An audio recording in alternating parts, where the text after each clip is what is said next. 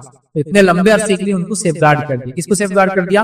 اس قوم کی. یاد رکھیے جب تک کہ رب نہ دے یہ چیز ایسی چلتے رہے.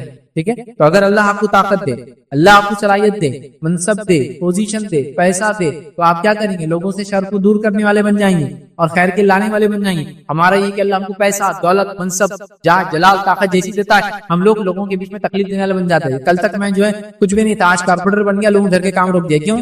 چلو لاؤ کام بھی رہوں گا. اب میں ایم ایل اے بن گیا اور نئے روڑے بڑے بڑے بزنس مینوں کو تکلیف دینا، یہ کرنا آپ کا حق نہیں. جس پہ کیسا لے سکتے آپ؟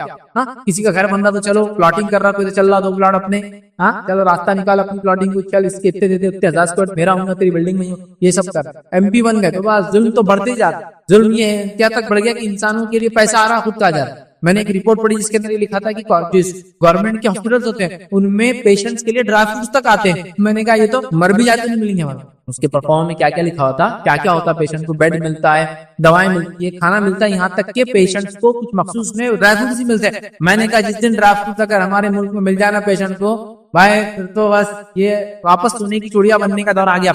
واپس سے اپنا کنٹری سونے کی چوڑیاں بن گیا. اس کا کہ جہاں پیشنٹ کو ڈرائی فروٹ گورنمنٹ ہاسپٹل، یہاں تو مر جا رہا ہے.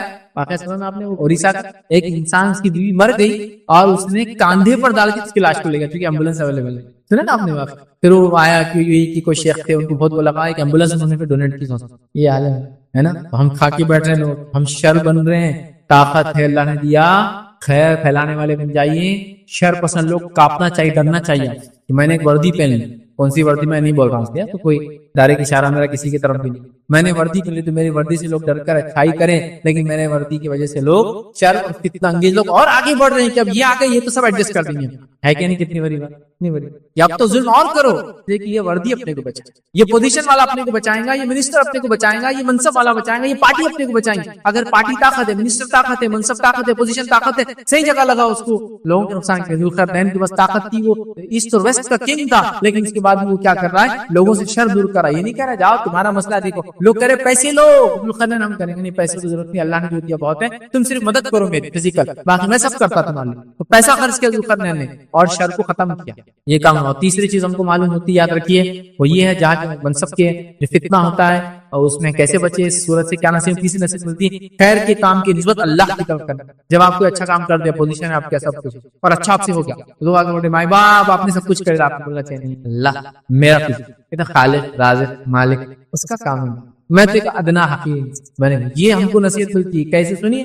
ذوالقرنین کے پاس لوگ آئے، جب اس نے کار خیر کر دیا، دیوار بنا دی، تو لوگ آئے. سورہ کہف سورہ نمبر 18 آیت نمبر 98 میں اللہ نے فرمایا قال هذا رحمۃ من ربی فاذا جاء وعد ربی جعله دکا وکان وعد ربی حقا. اللہ فرماتا ہے، کہتا ہے جب لوگ آئے اور کہا ذوالقرنین بہت اچھا کیا، تم نے دیوار بنا دی، تمہارا شکریہ، جو کچھ بھی الفاظ ادا کیے انہوں نے کہا، تو انہوں نے کیا کیا؟ ذوالقرنین نے جواب کیا تھے، سنیں قال هذا رحمۃ، یہ تو میرے رب کی رحمت کا نتیجہ ہے. بھائی میری کیا خصوصیت ہے اس کے اندر؟ یہ تو میرے رب نے طاقت دی، جو مجھے سلطنت کا مالک بنایا، رحمت کا نتیجہ آئی. یہ نہیں کہا کہ ہاں ہاں اور تعریف کرو، ایکسٹرا کرو، 1-2 پہاڑ کے بیچ میں دیوار بنایا میں نے. ہمارے پاس تو ایسی ہونا، ایک سڑک کیا بنایا تھا 10 میٹر کی، پیپر میں احسان کیا کیا، یہ تو گورنمنٹ کے فنڈ تھے، تو پبلک ریپرزینٹیٹیو ہے، تیرا تو یہ کام تھا، کیا اس میں خاص تھا؟ نہیں جہاں جلال ٹائٹ چلتا ہو روڈ بنا دیا. کون سا کام کیا یار 5 سال میں روڈ بنا؟ کون سا کام کیا تو 5 سال کے لیے ایم ایل اے رہا اور تو نے صرف شہر کے اندر 2 جھاڑ لگا دیے، اس کی فوٹو جھاڑ 2 ملین جھاڑ لگا، 2 جھاڑ 2 کروڑ روپے کا فنڈ میں نے ایشو کر دیا، فلاں پارٹی فنڈ سے کائی کے لیے ایشو کر دیا، وہ فلاں، وہ 2 کروڑ روپے میں سے 20 لاکھ بھی نہیں ملتے وہ کام کے لیے، لیکن پیپر ورک. ارے گورنمنٹ کا فنڈ تھا بھیا، صرف لایا، جیب سے نہیں خرچ کیا، احسان نہیں کیا، اللہ کا فضل تھا، اللہ نے تجھے پوزیشن دی، تو نے کام کیا. یہ تو پبلک سرونٹس کا حال ہے. میں بول رہا ہوں کہ اگر کنگ بھی کوئی ہو، کنگ تو معاملہ الگ ہوتا ہے نا، اس کا مالک ہوتا ہے زمین کا. یہاں تو ہم لوگ پبلک سروینٹس ہیں، جتنے ہمارے لوگ ہم لوگوں کو چنتے ہیں نا، سیوک باڈیز سے لے کر اوپر تک، کہ ہمارے نمائندے جو ہم چن کے بیچتے ہیں یہ ہمارے خادم ہیں. لیکن افسوس کی بات ہے یہ ہم سے چن کے جاتے ہیں اور ہم کو پھر خادم بناتے ہیں. کہنے میں بڑی اچھی بات کی تھی کہ بولے جب کوئی کینڈیڈیٹ الیکشن میں کھڑا ہوتا تو بولے وہ مریض ہوتا اور لوگ اس کو سویا ڈالتے رہتے، بولے جہاں دل رہا سویا ڈالتے، وہ بولتا ڈالو بیٹے، ڈالتے جتنے سویا ڈالنا ڈالتا. پھر جب بن جاتا بولے وہ چن کے آ جاتا تو پھر لوگوں کو لٹا کے سویا ڈالتا بولے. مطلب جیسا کہ ایک آدمی بیمار ہے، اس نے کہا کہ ادھر سے خون نکالو، ادھر سے یہ کرو، اس کا یہ ٹیسٹ کرو، بولتا کر لے بیٹا، کر لے کر لے. پھر 5 سال تم کو ڈالتا سنیا بولے پورے آنے ہر آدمی، پھر سلاتا اور تمہارے ریسورسز کھینچ کے نکالتا. ذوالقرنین کو جب یہ کہا گیا کہ تم نے اچھا کیا، یہ کہتا تھا میرا کچھ بھی نہیں، قال ھذا رحمت من ربی، یہ تو میرے رب کی رحمت، اس میں کیا بات ہے. پھر فرمایا اور جب میرے رب کا وعدہ آئے گا تو اسے زمین بوس کر دے گا، بے شک میرے رب کا وعدہ سچا اور حق. اور جب رب کا وعدہ آ جائے تو یہ دیوار زمین بوس ہو جائیں گے، گر جائیں گے، اور پھر جو وعدہ ہے اللہ کا پورا ہو جائے. کیا وعدہ ہے؟ یاجوج ماجوج نکل جائے، اللہ کی رحمت. ارے بھائی بہت بڑا کام کیا آپ نے، یہ سماج کے اندر یہ کر دیا، اللہ کا فضل، میری کو خصوصیت دی، میں تو آپ نے بٹھایا اس کام. یہ عاجزی ہونا ایک کنگ بادشاہ کہ اللہ نے اس کی پوزیشن تو صحیح فائدہ اٹھا. اللہ نے مجھے ذمہ دار بنایا، شہر بستی کا، گھر والوں کا، کوئی میں نے احسان نہیں کیا کسی. اللہ نے مال و دولت دی، میں نے غریبوں کو دیا، کوئی احسان نہیں کیا. ارے مالک تم نے یہ دیا، نہیں کچھ دعا کرو میرے، کچھ میری خصوصیت نہیں، رب نے دیا، میں تم پہ خرچ کیا، کوئی احسان نہیں کیا میں نے کسی. یہ میرا احسان میرے اپنے آپ پر تھا کہ جہنم کی آگ سے اگر یہ صدقہ مجھے بچا لے میرے لیے کامیابی، میرا کوئی احسان. یہ اتنا خیر کے کام کی نسبت اللہ کی طرف کی ذوالقرنین نے اتنا بڑا خیر کا کام کیا. آج کسی عہدے پر فائز ہونے کے بعد ہم لوگ کیا حل کرتے لوگوں کو اور رعایا کا، مجھے ڈیٹیل میں جاننے کی انشاءاللہ ضرورت نہیں، آپ لوگ سب سمجھدار ہے نا. 3 باتیں کیا سیکھی ہم، عہدے کی فتنے سے کیسے بچیں گے، اس صورت کیا نصیحت ملی. پہلا، مسلمان حاکم کا کام ہے کہ نہ ظلم کرے نہ ظلم سہے، اپنی رعایت. دوسرا ہم نے دیکھا طاقت کے استاد ہونے کے بعد لوگوں کو شر سے محفوظ رکھے. اور تیسرا کام ہے خیر کے کام کی نسبت ہمیشہ اللہ کی طرف کرے جو ہم سے کوئی چیز ہے. تو یہ اسباب تھے. 4 فتنے ہم نے دیکھے، اور 4 فتنوں میں 4 واقعات سورہ کہف کے لیے، اور 4 واقعات سے کیسے ہم ان فتنوں سے بچ سکتے وہ ہم نے دیکھا. اور ہر واقعے میں 3 پوائنٹس رکھے. ہم نے 4 قسم کی فتنے آپ کے سامنے رکھے اور چاروں سے کیسے بچنا دیکھا. تو سب سے پہلے ہم نے جو ہے دین اور ایمان کا فتنہ دیکھا، اور اس میں سورہ کہف کیسے نصیحت کرتا ہے اصحاب کہف کے واقعے سے. دوسرا ہم نے دیکھا جو ہے مال و دولت کا فتنہ، تو کتنا بڑا فتنہ ہے، اور اس سے بچنے کے لیے ہم نے سورہ کہف سے نصیحت حاصل کی، اور ہم نے 2 باغ والے کا واقعہ دیکھا. تیسرا ہم نے دیکھا جو ہے وہ علم کا فتنہ کیسا ہوتا ہے، اور جس کو ہم نے موسیٰ علیہ السلام اور خضر علیہ السلام کے واقعے سے دیکھا. علم کا فتنہ کتنا بڑا فتنہ ہے، ہمیں چاہیے اللہ سے دعا کرتے علم حاصل کرے اور اس کا صحیح استعمال کرے. اس طرح چوتھی چیز ہم دیکھیں عہد، منصب، پوزیشن کا فتنہ ہم نے دیکھا، اور اس سے ہم نے ذوالقرنین کے واقعے سے دیکھا کہ ہمیں کیسے ایک عاجز بادشاہ بن کر اس فتنے سے منصب کے بچنا چاہیے اور کیا اس میں کام کرنا چاہیے. یہ چند پوائنٹ تھے، اسباب تھے جو سورہ کہف سے تھے. میں جانتا ہوں لیکچر تھوڑا سا لمبا ہوں، بٹ بہرحال ضروری بھی تھا کہ ایک ہی لیکچر میں اس کو کمپلیٹ کریں. اللہ رب العزت دعا ہے کہ اللہ سبحانہ وتعالی جو کچھ ہم نے کہا سنا اسے عمل کی توفیق عطا فرمائے. ہمیں دنیا میں ہر قسم کی فتنے سے حفاظت کرے، ہماری دجال کی فتنے سے حفاظت کرے، ہماری مال دولت جو ہے علم اور جس کو کہیں کہ منصب اور پوزیشن یاد رکھے، اور اسی طرح جو دین اور ایمان کی فتنوں سے ہماری جو حفاظت کرے. ہم تمام کو اور ہماری نسلوں کو جو ہے ہماری حفاظت کرے ہر قسم کی فتنے سے، جب تک ہمیں زندہ رکھے ایمان اور اسلام پر زندہ رکھے. ٹائم کرنے سے آگے کہ سورہ کہف جو ہے جمعہ کے دن کب پڑھنا، جمعہ کی نماز سے پہلے یا نماز کے بعد. تو سورہ کہف جمعہ کے دن کبھی بھی پڑھ سکتے ہیں، اور جمعہ کا دن چالو ہوتا ہے، جمعہ جو ہم لوگ دن جس کو ہوتے ڈے، اس سے پہلے جو نائٹ آتا ہے تو اس کی مغرب، مطلب مثال کا آج جمعرات ہے، اردو میں جمعرات ہوتے، تو جمعرات کے دن جو مغرب آئیں وہاں سے چالو ہوگا جمعہ، تو وہ مغرب سے لے کر جمعہ کے دن مغرب شروع ہونے سے پہلے، مطلب جو سنیچر کی مغرب رہیں گے ایک طرح سمجھے نا، کیونکہ اسلام میں دن پہلے آتا رات بعد میں آتا، تو لہٰذا جمعرات کی مغرب کے بعد سے لے کر جمعہ کے دن کی مغرب سے پہلے تک کیا آپ سورہ کہف کبھی پڑھ سکتے. تو آپ کے پاس پورا ایک دن ہوتا ہے پڑھنے کے لیے. تو جمعہ سے پہلے پڑھیں، جمعہ کی نماز کے بعد پڑھیں، یا پھر جمعہ شروع ہوتے ہی مغرب کے بعد پڑھ لیا جمعرات کی رات میں، یا پھر جمعہ کے دن اثر کیا پڑھے، واللہ آپ جب چاہے پڑھ سکتے.